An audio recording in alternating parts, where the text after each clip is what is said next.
Урматтуу кесиптештер, биз бүгүн карап аткан маселе өтө татаал. Мына бизге өкмөт айтып атат 20% ансыз деле жоголду, 40% жоголду деп. Туура суроо коюп атабыз. Ким жооп берет ошо жоголгон үчүн? Конституция 12 беренесинде так жазылып турат. Бүт байлык элдики, эч ким ага коротконго укугу жок. Туура айтып атат кесиптештерим. Эгер биз ар бирөөбүз бир ката кетирсек, биз жоопко тартылабыз. Ал эми чоң ири ишкана, бюджетке таасир бере турган ишкана мыйзамды бузуп, мөңгүнүн жарымын жоготсо, ишмердүүлүгү атайын эмес, конечно, ишмердүүлүгүнүн жыйынтыгы боюнча эч кандай жоопкерчилик жок. Суроо мындай болуп атат. Бүгүнкү берген сунуш өкмөттүкү, суу кодексти өзгөртүү киргизилген. Кимдин сунушу? Кумтөрдүкү же өкмөттүкү? Ушунча жыл мен мыйзам чыгаруу системада иштеп көрө элекмин. Бир мөңгү жөнүндө мыйзам жазганды. Мыйзам негизги бул правоотношение карайт. Коомдо эмне болуп атат? Көз караш мамлекеттик кандай болот? Жарандын милдети кандай? Ал эми паланча мөңгүгө уруксат берилет деген мыйзам түпкү тамыры менен туура эмес. Эртең ушул мыйзам күчүнө кирсе, мөңгү жок болгондо биз кайра мыйзамды жокко чыгарабызбы? Мөңгү жок болот да. Ошондуктан бул көрүнүп турат. Орусча айтканда красными нитками шиты интерес определенной компании.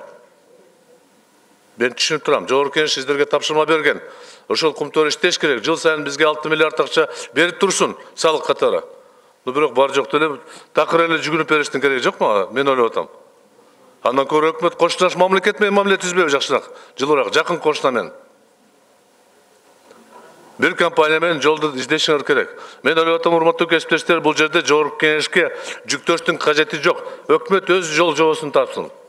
Мыйзамды өзгөртүүгө туура эмес. Бул мөңгү. Кылымдан бери турган, сакталып турган, көбөйүп турган мөңгүнү мына 50% азайтып, бүгүн эми калганда уруксат берели деп.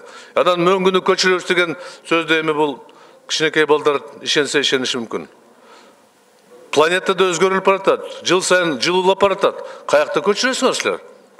Эгер ушундай мүмкүнчүлүк болсо, анда мөңгүлөрдү аралап туруп эле сарайга тыгып таштагыла, керек болгондо эритесиңер.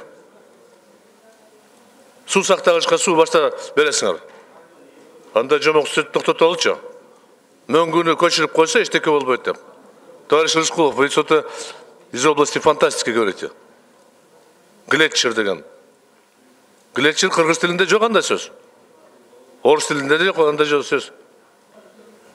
Башка бир кыргыз тилинде дал келе турган сөз тапсаңыз, эрибей турган муз деп койсоңуз, анда ойлонуп калабыз.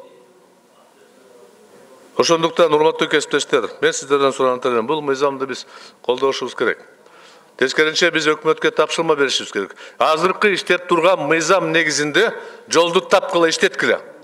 Кантип иштетесиңер? Өкмөт айланан өкмөт, силердин айлыгыңар алып атасыңар, милдетиңер ошол. Биз ушул жерде Жогорку Кеңеш сиздерди августта бекиттик. Иштегиле. Мына да сиз берген негиздеменин ичинде байкасаңар, бир Жогорку Кеңеш дал поручение правительству организовать бесперебойную работу кумтора. Что, Жогорку Кеңеш виноват болот дагы? Андай шылтоо бербегиле. Эгерде сиздер биздин бардык берген тапшырманы ушунчалык аткарсаңар, Кыргызстан гүлдөп кетмегиле. Себеби бул жерде жоопкерчилик жөнүндө сөз болуп атат. Демек биз менен бөлүшөбүз деп атат. Жок, ар бир өзүнүн тармагы боюнча жооп бериш керек. Аткаруу бийлик өзүнүн жоопкерчилигин алыш керек мойнуна. Чечимди издегиле. Мен сураган элем, кайра ушул мыйзамды кайтарып өкмөткө тапшырма берели. Тапкыла жолуну. Келишим менен тапкыла. Урушпай, талашпай. Бирок 50% мөңгүнү жокко чыгарган себепкерди таап туруп, жоопкерчиликти изилдеп көргүлө. Балким ошол тармакта иштеп, бирдикке келип каласыңар.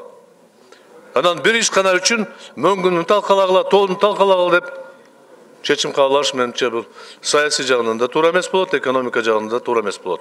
Мен сиздерди урматтуу кесиптештер чакырат элем, ушул мыйзамды кайтарып өкмөткө башка жолун издеп көрсүн деп тапшырма берели. Рахмат.